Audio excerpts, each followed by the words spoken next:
Bluff City Media presents the $2 Sports Show. Stepping up to the microphone are your hosts, Drew Gann and Rusty Witten. Now, let's get to the show. What is up, everybody? Welcome to your Thursday edition of the $2 Sports Show with my honorary third buck here. I got my guy, the man behind the mic, the videos, Kenny Stubblefield. Kenny, what is going on this Thursday, man? You know, I things are great. The weather the sun is actually shining a little bit. It's a little bit warm for me and you. Our liking. It's we're kind of larger guys, and so we sweat a little bit more. But yeah, no, it's a beautiful day, man. It is funny. I've been doing the show behind the scenes with the Night Court podcast for a year now, almost a year and a half. You know, Rob Fisher still calls me Kenny Summerfield. I love that. It's crazy. It's crazy. He calls me Summerfield. I was like, bro, Stubblefield, man. I know it's a tough name. Like, listen, my wife, when we got married, she her name was Tracy Buck. That was her maiden name. So she's the honorary third buck. So she's the third buck. Yeah. We've got a bunch of buck stuff around the house. So this show is very special for that reason. She spent the first year of our marriage apologizing for her name change to her friend. And the way she did it was so funny. She was like, "My name is Tracy Stubblefield?" Question mark? That's amazing. That's amazing. Shout out DG and Edward B in the comments. If y'all are on X, hop on over to YouTube. That's where the comments get popping. It's where everybody hangs out. While you're here, like and subscribe to our network. Come hang out with us. We've got a bunch of great content creators, great shows. This is just one of many shows on our network that Kenny produces and pushes. You know, we were talking about the weather yesterday, right? Like, if I could live somewhere that was 55 and sunny year round, I'd be happy, because I am a big guy in the South. I am much like, did you ever watch Ridiculousness with Rob Dyrdek? I did not. Great show. I love Rob Dyrdek. Love that show. Been a big fan. Well, they had a segment where they would show big guys that moved quickly, and he called them Bimbles, nimble big guys. And that's what I think of us, is we are Bimbles. We are nimble big guys, still got it athletically, but big dudes. Yeah. I was working out with my daughter yesterday. She's a volleyball player, 13 years old, getting in the gym, kicking ass in the gym. She's killing it. And we woke up this morning and I was like, "How are you feeling today?" And she was like, "I'm good." And I'm like, "Dude, I'm dying. Like, I am everything hurts, man. It's crazy." But no, trying to keep up with her is crazy. So tell me about it, dude. Like, there are times where I feel like I still got it, and then I go to the gym and I do a workout, or I step off the curb wrong. I pick up my backpack, my satchel, my work satchel wrong, and I'm down for the count. Like, I just did a hard workout, and it's just like, bro, what is happening? I'm in my late 30s firmly, and I feel that most days. Bro, I slept wrong the other night and was out for a week with a neck injury. Like, dude, man, it's bad. I saw something on Twitter not long ago. It said, like, welcome to your 30s, where you finally get a good night's sleep, but your body's like, yeah, but you did it wrong. Yeah. But you didn't lay properly, apparently. Is that how it works? Yeah. Man, I could sleep on the ground in a corner on a parking lot growing up. It didn't matter. And like, now, if I don't have my pillow just right and my covers just right, like, it's a wrap. I'm going to be so sore or wore out the next day. You ain't never lied. It's crazy. Getting old is no joke. Daniel Greer knows all about that. He does. DG is the resident senior citizen around here, and he can attest to it. Well, hey, listen, we got a lot going on in the sports world. We got football, we got baseball, we got basketball. It is always something cooking around here on Bluff City Media. So let's dive right in.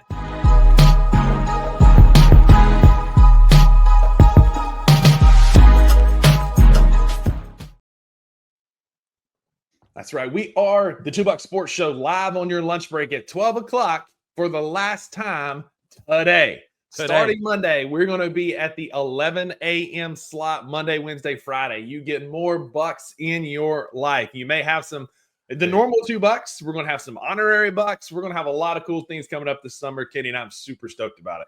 Bro, what more could you ask for in this life? Is just you just get more $2 in your life. That's all that matters, bro. It's I'm so excited for you guys. You guys are awesome. You and Drew are just great. I try hard to fill in the shoes when he's not here, but to fill his shoes. But I know he wears size 3 shoes, but He but does.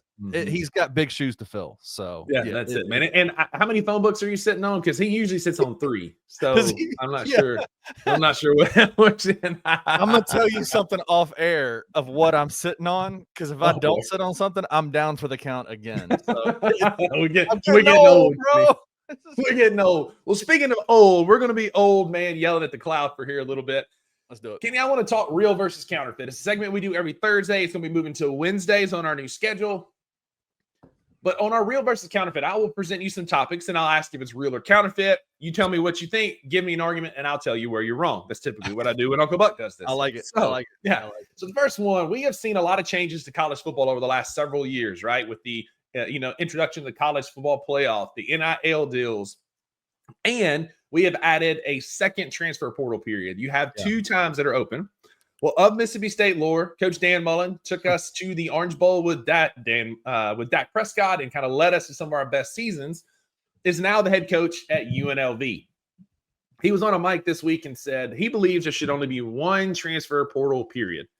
He said, get rid of this spring transfer portal in January. This is your team for the rest of the year until the December transfer portal opens. So can I ask you, is it real or counterfeit that there should be 2 transfer portal periods? I'm going to turn this back around on you for 1 second. Dan Mullen of Mississippi State lore, your home school. How does it feel? Is it weird to you to know that the guy who got fired for not recruiting is now wanting less recruiting to happen? That's honestly on brand for Dan Mullen. Like when he was in Starkville, he recruited his tail off, man. He was constantly on the road, did a great job, got in some great talent for us. NFL, legends or current stars of Chris Jones and Fletcher Cox and Montez Sweat, and got all these dudes. Then he goes to Florida and he's like, I'm just going to wear cool Jordan shoes and stand on the sideline. Like anything else, that is the ultimate, like, not my job, right? He ain't doing anything.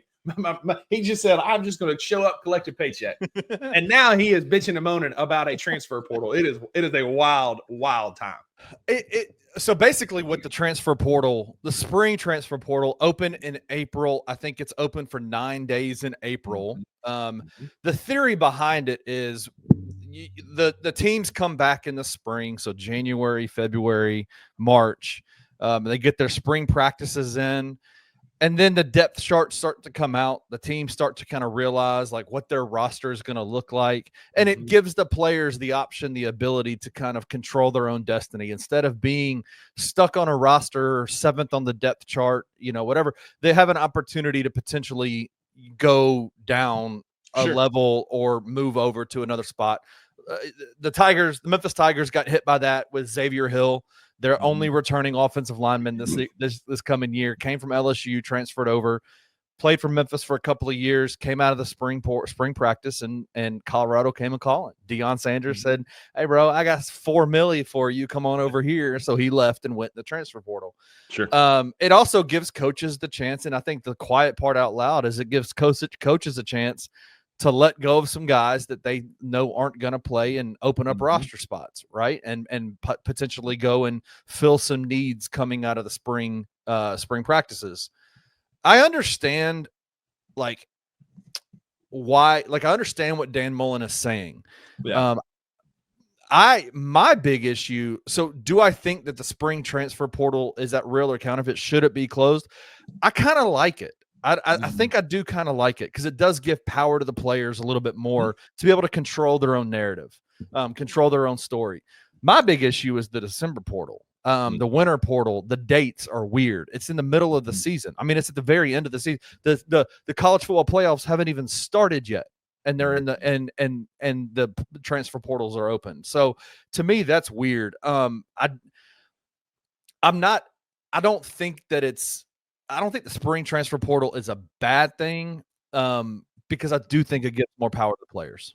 Yes. So I'm not going to yell at you and argue with you like I normally do with Drew. How about that? First one, we're going to agree. I think that we should do away with the December transfer portal. Yes. And add those 9 days to the spring transfer portal. So maybe extend that one, make it 15 to 18 days only in the spring, because at that point, like you said, you've gone through spring practice. You can see where I'm at on the depth chart. Is this going to be a good place for me to develop? Is this system something that I can develop and play in? And if not, I can see what else is out there. What's goofy is when you're in the middle of bowl prep, which I know bowl games don't matter. Like, keep your pitchforks away. But you're in the middle of bowl prep or playoff prep, and then all of a sudden you got guys bailing and bouncing out. You already got guys sitting out of bowl games because they're looking towards their NFL careers, which again is a different conversation. But the transfer portal being then is weird because the season is just ended. We've literally it starts around championship weekend when you got the SEC, Big Ten, ACC championships. It starts right after that. And so that can create some kooky things. Look, I'm all about the players getting paid and having power because coaches can leave during different times. But there is designated free agency periods in professional sports when you can pick up and sign free agents. And I think we need to do that. And I think it needs to be in the spring after spring practice only. So I'm going to say that it's real that we should only have one, but it's counterfeit that they should do away with the spring. I think that's the one we should keep. Yeah, I mean, because you're talking about, and not that it really matters. These coaches are getting paid a lot of money to do their jobs. But that just imagine being a head coach of a football team that's in the middle of bowl prep, in the middle of the college football playoffs, and also having to re-recruit their roster in the middle of that as the season is happening. That to me is just a weird time frame to have it in the winter time like that. I do like the idea, like you said, of potentially bringing it down to one and making it longer in the spring going into summer. I like that idea. It also prevents, like at Mississippi State, we had this last year where Creed Whittemore, who's going to be our number one slot receiver, after the first two games was just like, all right, I'm just going to sit out and wait for the December transfer portal, and then sat out the rest of the season, hit the transfer portal, and transfer to Utah in December. I don't love that, quitting on your team like that. I don't love that. I mean, I understand parts of it. Don't get me wrong. I get you're looking out for your future there. But I think a spring transfer portal gives you an opportunity to play for a season, play with your teammates, be there for your dudes, and leave it in the spring and spring only. You agree with Daniel here? He says he hates the transfer portal. There should be special exceptions only. You talk about old man yelling at the clouds. Daniel Greer, right? That's a get off my lawn type of comment. That's it, man. I disagree. I think the transfer portal is great because when coaches hit the transfer portal and they leave from Memphis to go to Florida State, they don't have to sit out for a year. They immediately start recruiting and coaching. So the players shouldn't have that. Now, I think could there be a limit on the number of times you hit the transfer portal? I'd be open to that conversation because then you don't have guys that are playing for 4 different teams in 4 years. It's hard to, as a fan, that kind of messes with the experience a little bit. Again, as the player, I am very pro get your money, but as a fan, I don't like that experience. And so for me, maybe a limit on the number of transfer portal, transfers, but no, I think the transfer portal should be here to stay. I agree with that totally. Every part of your argument is good. Yeah. So awesome. Next up. Staying in the college football lane, there has been a lot of talk about the playoffs, right? And what gets you in the playoffs and what allows your team to be standing above others, right? Alabama was a great example. They bitched and moaned and championed their cause, but hey, don't get boat raced by a 6-7 Oklahoma team and you're in. Ole Miss the same way. You go beat Georgia, that's super cute. You got embarrassed by Kentucky, a bad Kentucky team, right? So one of the things that's been presented is beefing up non-conference schedules. And the SEC and the Big Ten have been in negotiations about this for a while, but it's starting to get some traction to where the SEC would add a 9th conference game. They would play a Big Ten team and then 2 other non-conferences, which you and I both know that's going to be Little Sisters of the Poor and the Mississippi School for the Deaf and Blind, right? Those 2 schools are going to, if you're adding a Big Ten team, they're going to play high school teams, right? But real or counterfeit, an SEC Big Ten matchup like that is good for college football / good for the playoffs. I think those are 2 different arguments, right? Good for the playoffs, good for college football. I think as somebody who is a Memphis Tiger fan, that ruins who basically they live off of their non-conference because their conference schedule is so bad, right? The conference that they're in is so bad. It has been very difficult for the Tigers to get actual quality opponents in. Well, because they know you're going to beat them. They don't want to get their ass beat by the Memphis Tigers and be out of the playoffs. Come on, man. Seth Hennigan been spinning it, man. They but it's crazy because even this year they have Arkansas coming in to the Liberty Bowl or to the Simmons Bank Liberty Stadium. I think that is. To me, that is a conversation that is being dominated by this lack of parity in college football. The Big Ten and the SEC are by far and above the best football conferences in the country. And to me, it feels like a sign of the times of like what's about to happen to college football. Like, I genuinely wonder what the SEC and the Big Ten are going to look like in terms of their relationship with the NCAA in the next 5 years. I mean, there's smoke.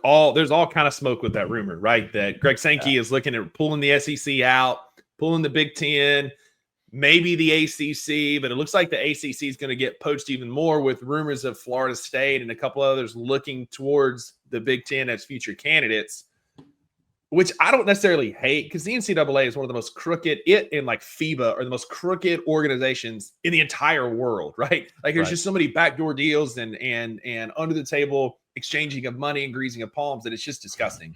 And so I don't necessarily hate that.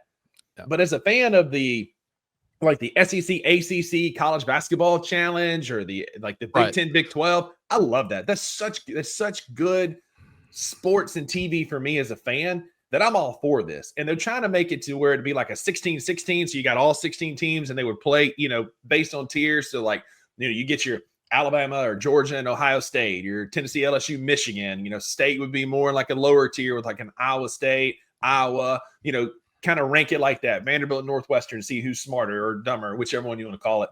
But I think it's good for the fan. And I think it's going to help for the playoffs because now you're going to have a stronger resume, builds it a little bit more. If you go, like Ohio State went 11-1 and their one loss was to Oregon. Right. Like that's a great resume that's going to get you in. If Alabama goes undefeated, but they lose to Ohio State, at Ohio State, that's still a great resume that's going to get you in. Do you think that the conversation, I would highly suspect that Sankey and the Big Ten commissioner will be like, okay, listen, we will do this. Like we're going to do this where we play each other, not these non-conference games. We're going to play each other. The strength of schedule is going to skyrocket. Your TV ad dollars are going to go crazy. There's going to be so much money floating around these games. But the only way we'll do this is if you guarantee that the SEC and the Big Ten get 8 of the 12 playoff spots. I mean, because what happens then if Alabama schedules a Michigan game, non-conference Michigan game, they lose that game, and then they go through the SEC gauntlet and lose a game, whatever it may be. They're still one of the best teams in the country, but they have 3 losses. They have 2 losses. Are they out? Like they're gonna be guaranteed. I don't think that's gonna be able to that's going to be sustainable if the NCAA agrees to say we will absolutely put this amount of teams from both of these conferences in the playoffs. I mean, if you look back, they'll have the weight to be able to do that. Because if you look back at the last 15, 20 100%. Years, it's been SEC and Ohio State, Michigan, and then Clemson, right? Like that's really been your national champs, right? It's bounced around the SEC. So they would have the weight to throw behind that to make that happen. But you talk about like other conferences will be up in arms, like the Big 12, ACC, the new up and budding Pac-12 would absolutely pitch a fit if that was the case. And they won't care because guess who makes these decisions? You think it's the NCAA that makes these decisions? No. ESPN makes these decisions. Man. It's the Fox ad revenue generators. They're the decisions. Which the interesting thing about that, Kenny, speaking of that, is Ohio State, the state of Ohio is introducing legislation to where they won't allow big like top 10 matchups to kick off at that noon or 11 a.m. Central time slot. So what does that look like? Because the SEC plays a ton of games on ESPN. They highlight now that 12 o'clock noon kick on ESPN is one of the SEC's big games of the week. Right. So then is Ohio State then going to play at Austin at 12 a.m. in August? Brother, those guys would die. What is the CBS game early on at 11 or 12? Is that so? It's a not no. Like when you start getting late in the season, the big matchups they're the 2:30, but they do have. Okay. They used to have like an 11:30 slot when they took over for Jefferson Pilot. Now they've moved out to they have a 2:30 and then a 7 when they do a doubleheader. They'll do like Auburn, Georgia at 2:30 and Bama and LSU at 7 or whatever, whoever's playing. Yeah. But that's where that's the big thing is like this will absolutely happen because of ad revenue, money that's going to be generated because these are going to be marquee primetime matches. You talk about sports bars selling out. You talk about high-end commercials. Like they will be able to charge a premium for a tap commercial rooms slot for a tap rooms 230 in the city of Memphis selling out. selling out. Absolutely. ... But it's going to be such a big money market because you can't tell me that every bar, every tap room, every event space in Memphis won't be filled for a 230 kick between Ohio State and Texas in September to the max. And you talk about like that would be flirting, not quite, but flirting with Super Bowl ad pricing because that's a massive college football matchup. Massive. As a fan, I'd be excited about it. Oh, I love that, man. As a fan, junkie. as a junkie, dude, I'm like, hell yeah, like let's do that. Let's go. But what does it mean for our beloved city of Memphis and the University of Memphis Tigers and those G5 schools, those non-power? Because really, basically, right now it's the Power 4 conferences. Mm-hmm. That's basically going to go Power 1, Power 2 conferences. Mm-hmm. And everybody else. And so you're still going to have one spot for a G5. Yeah, but I mean, maybe. I mean, would they? Yeah. Like, I don't. I mean, maybe not, because Boise State absolutely just crapped the bed this past year, and so like you're not going to get there. So for me, for the Memphis Tigers, if this is what's coming down the pipe, I am shaving my legs, putting on my best makeup, getting my hair did, because I'm going to try and join the Pac-12 or the Big Ten or the SEC and make myself as attractable as I can. The SEC and the Big Ten will never happen. The only option I think they have is ACC. And then again, it's like, okay, but they're still going to be on the outs if they're not a part of the Big Ten or the SEC. Like it's just a way of it's a way of college sports, man. It's the way it's going. That's it, because you're just catching the tail, right? Because the ACC has been big, but if Florida State goes to the Big Ten and Clemson goes to the SEC, for example, and then you move in the ACC, it's like, day late, dollar short, and not a part of it. You're still on the outside looking in. You're still on the outside looking in. Yeah. Yep. And lastly, on this Real versus Counterfeit segment, that's usually every Thursday, but moving to Wednesdays at 11 o'clock, we'll be talking about Real versus Counterfeit here. Just like this every week. The last thing we're going to do is we're going to stay and talk NCAA and expansion. Kenny, we're getting some traction again for the NCAA tournament, right? Like this happens every couple of years where it's like 64 is not enough, so we move to 68. Well, now 68 is not enough. Let's go to 72 or 76. I'm not too young to remember when they were looking at 96 teams back in the day, just like 12 years ago. So Real versus Counterfeit, the NCAA basketball tournament needs to expand for relevancy. No, I think that's Counterfeit. I think that's Counterfeit. Don't know where your audio went, bud. Can you hear me? While he gets his mic situation figured out, I'm going to talk about it because I think it's bogus. Like it already is diluted to the fact that we've got these 68 teams. You get these play-in teams that step in and may or may not belong there. And I understand about the bubble and first in, first four in, first four out. Like I understand what that looks like, but I don't know. I don't know what that turns into. Like at some point you got to cut it off, right? Kenny, like at some point you've got to say enough's enough, right? Yeah. Welcome back. Yeah.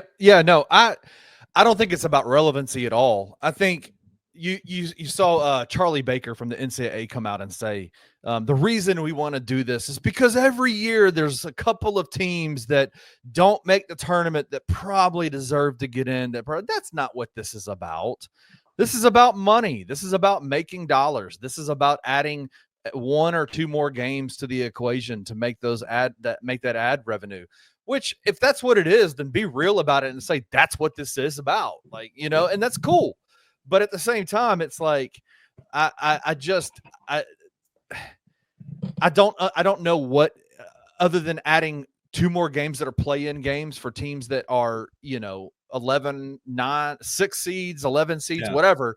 It doesn't change the competitive dynamic of the NCAA tournament. All it does is just add more opportunity to make money. And again, that's what the NCAA is all about anyway. They are listen, bro, you said this. I have so many issues with the NCAA and I think mainly it's because it's a $4 billion not for profit. Yeah. That 75% of his budget comes from our taxpayer dollars with zero oversight onto the decisions and what they do and why they do it. And so to me, it's like, just be honest with what you're about here. You're not about competitive competitive parity or competitive advantage or anything like that. You're about making money, and that's okay. Just be honest with us and don't try to like stick it up us and say like, hey, listen, this is what we want to add more teams, because there's some teams that are just question marks, because there's always going to be question marks. Every time you create a bubble, that even if that bubble expands, there's still teams that are going to be on the outside of that bubble. What's the conversation going to be in 3 years? Oh, well, listen, hey, there's 180 teams that think they should get in. Well, the bubble, the standard of the bubble will always be some teams are in, some teams are out. And that creates that competitive dichotomy, right? And that was my bad. My AirPods apparently flamed out. Like it went to my computer from AirPods, so that was my bad. But like it creates that competitive dichotomy that like an Alabama or a Creighton or whoever is on that bubble, and they get hot and make a conference tourney run, and they get in and they can win a few games and get deep in the tournament. Like that's always going to be there, whether it's 12 teams, 64 teams, or 180 teams. That's not going to matter. Yeah. But it's the same thing that Rob Manfred, who, shout out to him, he's the only reason that Adam Silver is not the worst commissioner in all of professional sports, because that dude is effing up professional baseball, and I am a huge baseball junkie. Right. But they put a pitch clock and they shorten games to keep fan interested. But if you look up, their TV runtime is the same. Like the whole reason they did it was for ads. It's the same reason Adam Silver wants to go from 48 to 40 minutes on their games. It's for more commercials. It's not about player integrity. It's not about protecting the game. It's not about adding more teams on the bubble. Kenny, you nailed it. It's about making more money. And again, here on the Jukebox Sports Show, we are pro teams getting a bag. Like we are pro teams making money and people making money. Right. But be honest about those intentions. Don't hide behind a 501c3 not-for-profit label and you make $4 billion that you can do with whatever you choose. Like, I'm not okay with that part. I'm okay with making the money. But be honest with me about why you're trying to do it. Yeah, I mean, just again, even the Adam Silver thing that we talked, like this idea of like reducing the schedule because of and the way that they said it was, let's reduce the number of games played so that players don't get injured. That is absolutely not what this is about. It is about money. It's about trying to even the expansion side of things, right? Like you're trying to expand into other, like, what are you going to do if you put a team across across another continent and say you got to travel across oceans to play basketball? That's not about player safety. It's just it's a level of gaslighting by these people in charge that tell you this is what this is about, and it's just not. Like that's the Miss America answer, right? Like, what do you want most in life? And they're like, world peace. Peace. What does Adam Silver want most in life? Player safety. Get out of here, nerd. You want to make money. We all want to make money. That's what's most important when you run a business, is making money.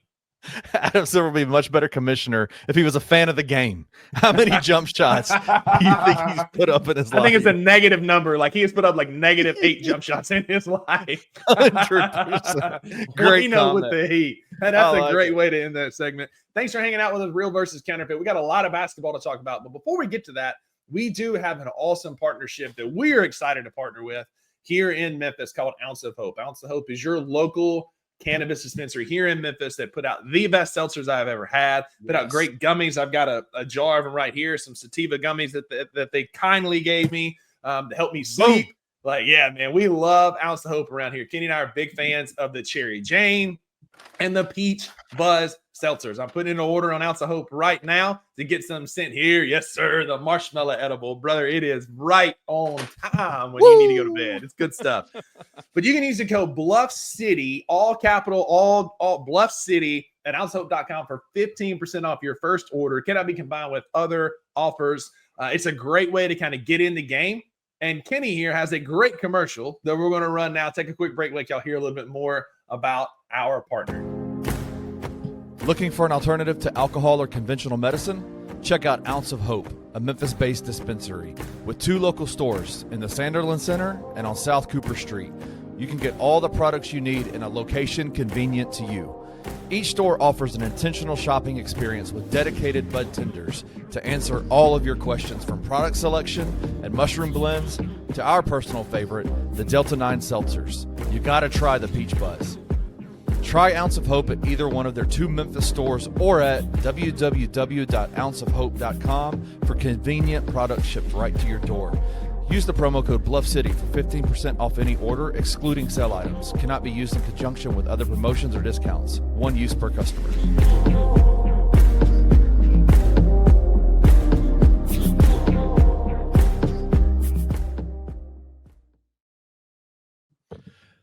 Yes, sir. We love those guys, man. Let me tell you something, man. Just as a quick plug on Ounce of Hope. I sleep terribly, Rusty. Like I don't sleep well at all. And this morning I woke up and I was just feeling groggy. Like I just wasn't feeling good. I drank my coffee, which makes me feel jittery and all this kind of stuff. I get home from a meeting that we had earlier this morning, and I pop in these rebound pills, these rebound capsules. And let me tell you something, man, like immediately cleared up this fog, this kind of like, I just kind of was like, blah, like just tired. And my brain felt like I was moving, like I was watching myself, like I was kind of moving slowly. And I popped a couple of these rebound pills, dude, and I'm feeling fantastic. Like, and it's literally just all natural hemp extracts. Like it is great stuff. And so shout out to Ounce of Hope, man. They do some amazing stuff just to help you feel better.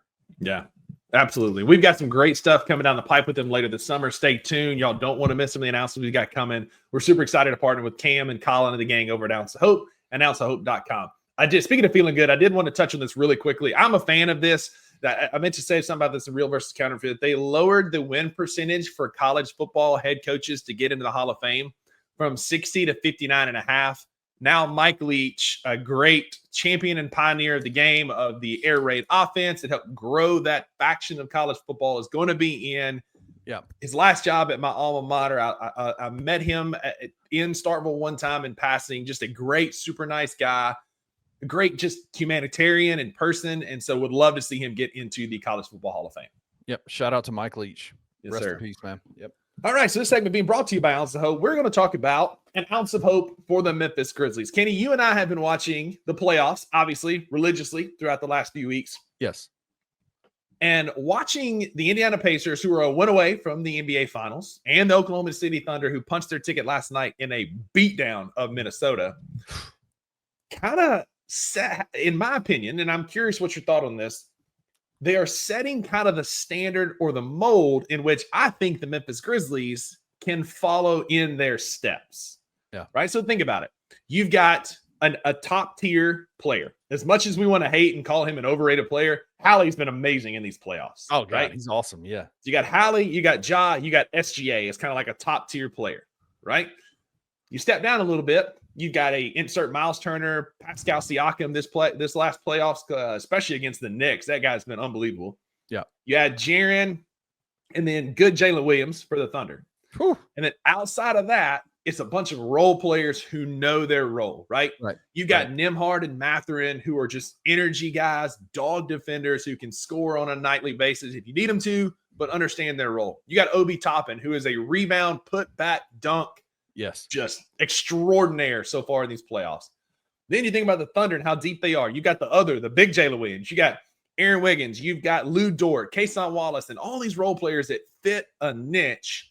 And they are both well under the aprons. Is that a mold do you think the Grizzlies, A, can follow, and B, are we closer to that than we think we are? Yeah, I mean, I think absolutely. I think the Grizzlies, I think that is a model that the Grizzlies have been trying to fit for a long time, right? Like, I don't think that's I think it is clear that, you know, we talk about the core three, we talk about the three big players for the Grizzlies. And I think that people can have their opinions on how talented are the other two guys in that equation outside of Ja. There's no denying Ja's talent, right?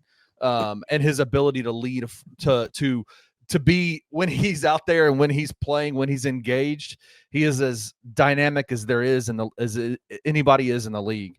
So we can have the conversation around Jaren, around Desmond, about, you know, where they are in terms of this core three idea, this big three idea.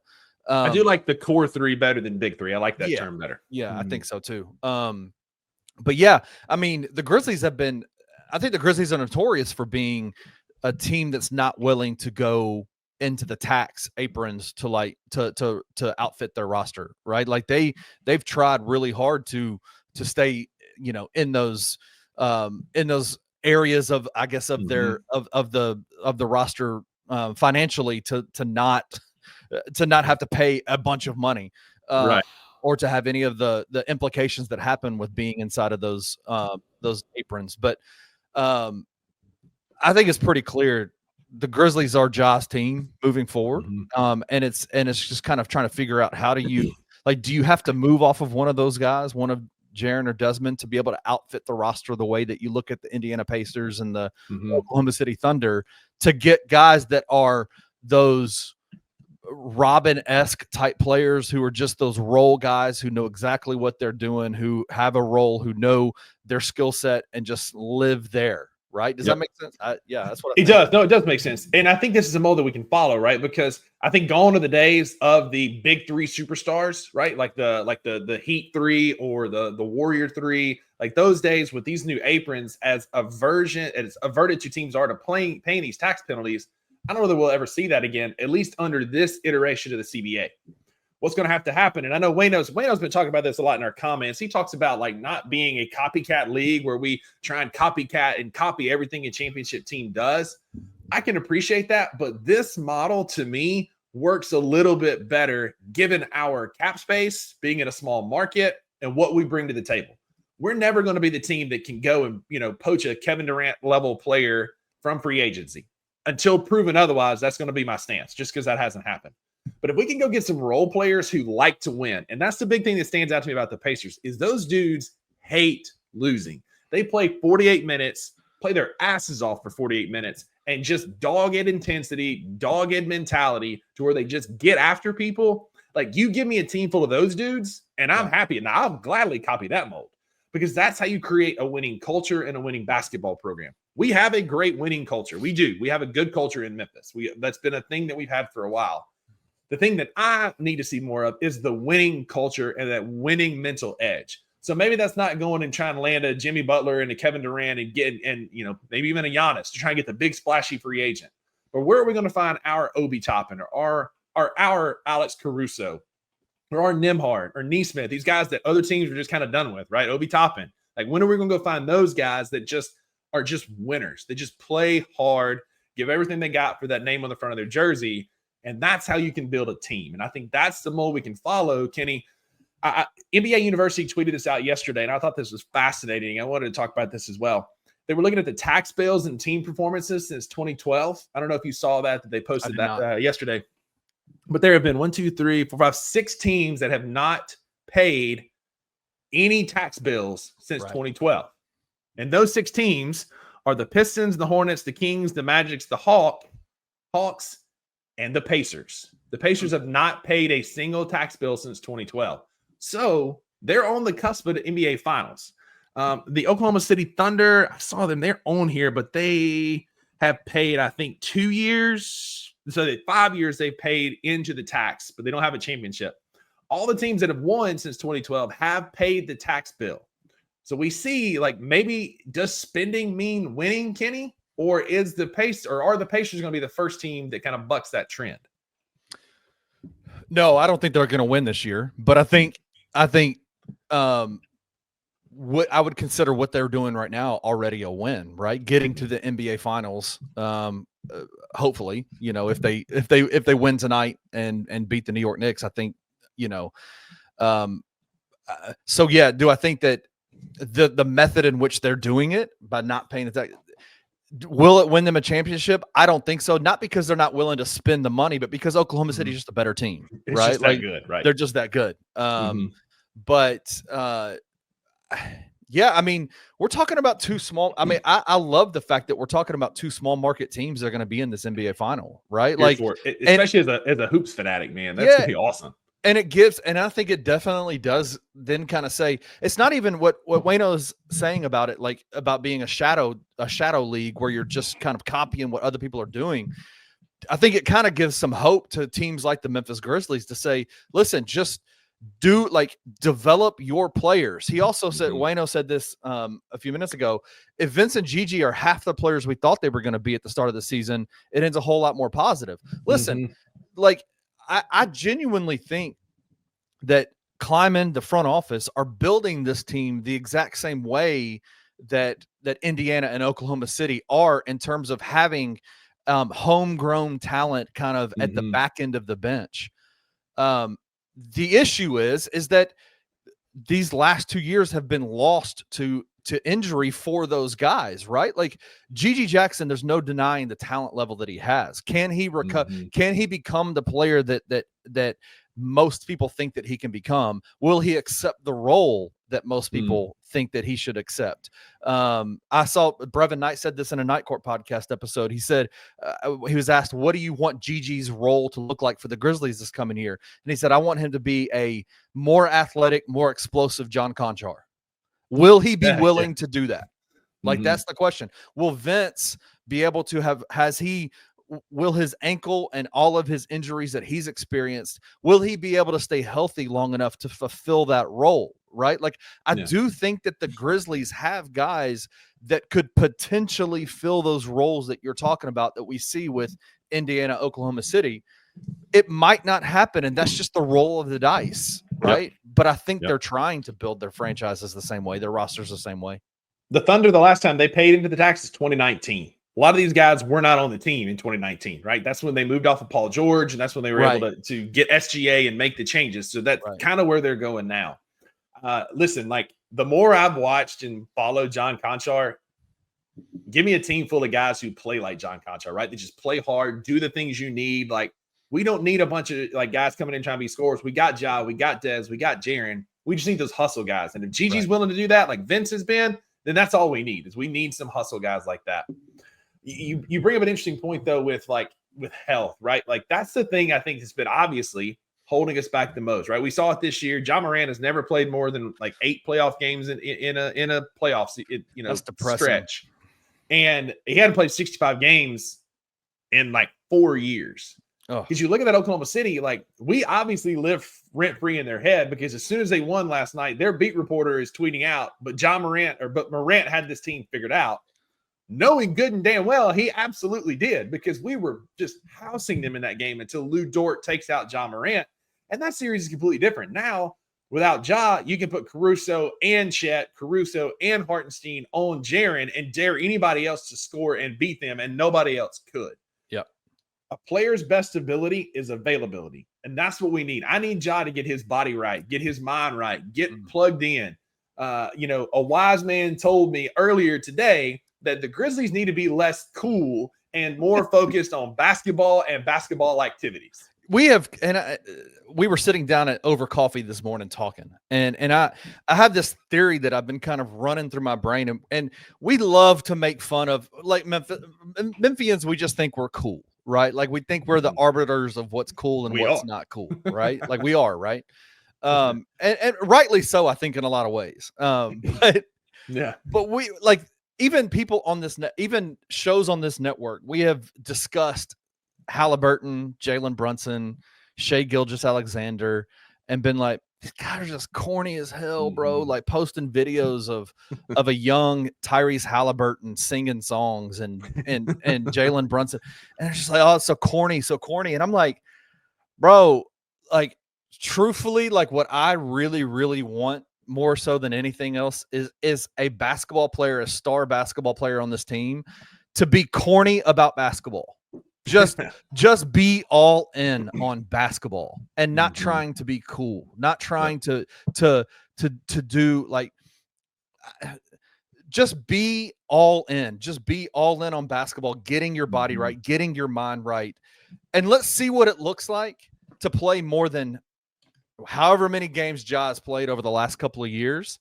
Play a lot of games and see how far, play more than 8 games in a playoff run, and see how far, see how the narrative changes about him and the accolades and the financial stuff that comes in for him. Like, I don't care about being cool. Yes, Ja has the coolest, his shoes are dope. His in-game dunks are awesome. His highlight packages are great. He's got some dope lines. Like we don't. He partnered with freaking Kool-Aid, man. Right. Kool-Aid. Like we run up the chimney, bro. Play basketball. Be in on basketball. Like get your let's body pass an right, offering man. plate, man. This man is preaching, man. Absolutely right. Like I don't want to hear no more about this. We ain't ducking no smoke. We're running up the chimney until you are running up the chimney in late May. It's late May, and it's late May, and those corny dudes are still playing basketball while you're in Cabo, right? Right. I saw yesterday, there's always these little sections of of every fan base, right? That just loves to hate on things about your team, right? You look outside of the Memphis Grizzlies fan base, and most, by and large, probably 99% of people are like, Jaren Jackson Jr. is an elite basketball player. There's a faction of our fan base that loves to argue that he's not. So weird. They were giving him hell yesterday on Twitter about him posting himself in boxing gloves and like, man, just get out there and hoop, do basketball drills. What are you doing? This is corny. Get him off my team. Personally, that is the stuff I want to see. That's getting tough. That's getting hands. That's hand-eye coordination. That's cardio. That's toughness. That's upper body strength that Jaren has struggled with. It's these same nerds that are giving him hell about not rebounding. Now he's doing things that are going to help him rebounding, and now you're giving him crap for that. Like, personally, that's what I want to see more of that. Like, I want to see less of the Cabo stuff and more of boxing, more of getting my body right, getting ready to go. Like, that to me is being corny for basketball and getting in shape and getting yourself ready to go for what's going to be a contract year for him. Like, we need more dudes like that on this team, in my opinion. 100%, man. Like we need dudes on this Memphis Grizzlies team who are just completely bought in on playing basketball, of just getting better at the game, right? Like, man, I would love for Ja to be corny next year and just be a hooper, bro. Be a corny hooper and just go out there and ball out. Because anyway, that's all. SGA, like, to tie it all back in as we talk about, like, as we're heading towards the championship game, the championship series, like, the dude is corny. He's a free throw merchant. He foul hunts, but like SGA keeps his nose clean. He plays hard, and you can watch the evolution of his game and how he's developed that midi and developed the ability to control and contort his body to get these fouls. Love it, like it, or hate it. Personally, I hate it, but he's figured out a way to evolve his game. That's where we are. Like, our team has hit a ceiling, right? Health has been a huge part of that. What are we going to do to get our bodies right, to get over not only the health hump, but take our game to the next level? For Jaren, that's rebounding, getting the paint more. Unless we can get another rebounder, he can be that stretch three, which is more like what he plays like. But for Ja to develop a consistent mid-range game, a consistent being healthy, Desmond to stop dribbling the basketball, period. Just be a catch-and-shoot dude again. Because when he was catch-and-shoot a few years ago, he made the NBA three-point competition. Like, he was lethal. We've got those dudes that are available on our team. We just got to have them available for the games. Right.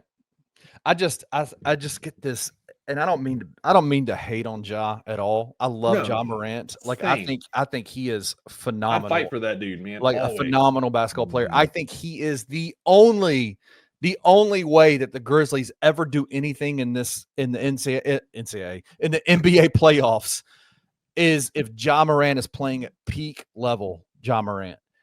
But I got this image. I saw this behind the scenes clip after Oklahoma City lost Game 3 by 40 points to Minnesota, and they had Shea.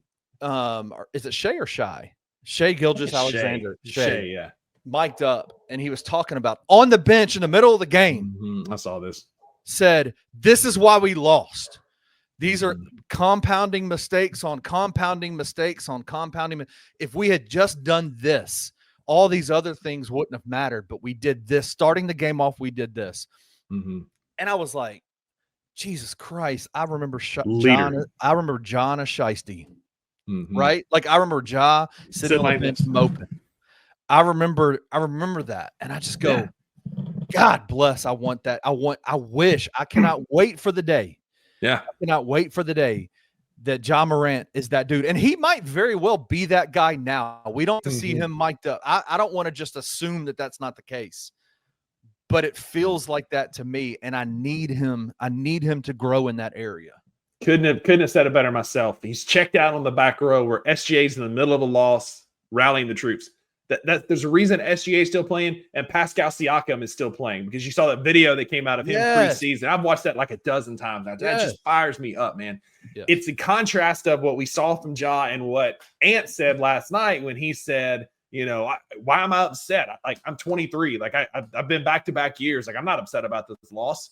Like to me, that's more of a red flag because, brother, like this is the NBA. Like you may not be back in this situation. Like you need to be hungry to get back and not just be like, man, I'm not mad we lost. We made it here. Like that is a complacent and a settling mentality that will not get you back to the NBA conference finals. I agree with that. I did read that and was like, huh. And then I read later on, he was like, man, I'm upset for myself, but more so for Mike Conley. And I love that. Like that to me, I was like, okay, he's like, man, I'll be back. Like he believes in himself enough to say, man, I can lead a team back here. Sure. But this might be one of Mike Conley's last years to play basketball. And you could tell you've heard him say this over the year. He plays for Mike Conley. Like he wants to see Mike Conley get a shot at an NBA championship. And I can appreciate that as a massive fan of Mike Conley. I appreciated that level of like empathy, not even empathy, but just kind of like humility to say, man, an awareness to go, man, listen, I play, like, these are my vets, man. Like, these are my guys, and I let them down, right? Like, that's the part that upset him. I appreciated that. Yeah. So we need dudes like that on this Grizzlies team. But Kenny, as we wrap up this show, we got to talk about what we're going to do this weekend before we talk again on Monday.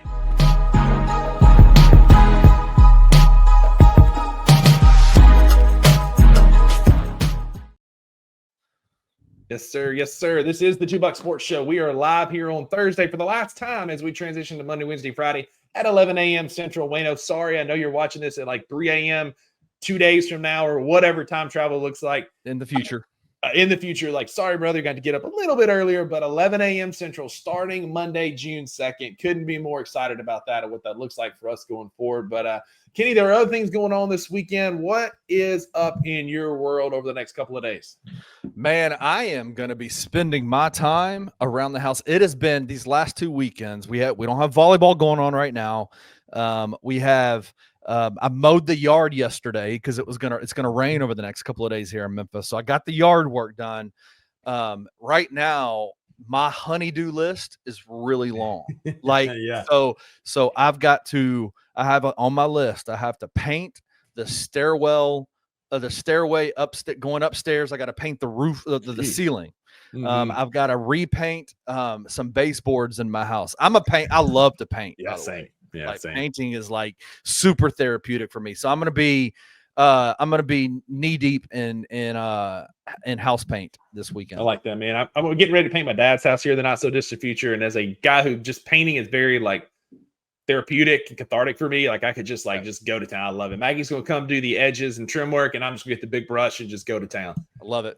Yep. For me, this is one of my favorite weekends of the year. College baseball regionals kick off tomorrow morning. I'm super stoked. Mississippi State's playing at Tallahassee. The last time we played in Tallahassee with an interim coach, we shocked the world and beat the great Frank Martin's Florida State Seminoles and advanced to a super where we got swept, but that's neither here nor there. We made it out of the regionals, and I look for us to do that again, especially because we're on the verge of announcing a new head coach in Starkville in one Brian O'Connor. He's been at Virginia forever, took them to a College World Series championship about 3 or 4 years ago. They're perennial residents in Omaha. And everything that's coming out is it's not a done deal, but it's basically a done deal that the Oak is leaving Virginia and coming to Starkville. Couldn't be more excited about this pickup as one of the pillars of college baseball, comes to one of the premier programs. And word on the street is he's bringing his pitching coach with him, who is also an elite level recruiter and high level pitching coach in college baseball. So super stoked about that news trickling out of Starkville. You've got a couple others that are coming out. There's going to be some great regionals. You know, the Coastal Carolina one's going to be a lot of fun. I look for Ole Miss to get beat, mostly because I'm a hater, but Georgia Tech also, they're the first ACC champion to not host a regional in over 20 years. And so they're pissed off. They're playing in Oxford. Go beat those bums. I'm here for it. There's going to be a lot of great college baseball. So if you're not really into it, this is a great weekend to check it out.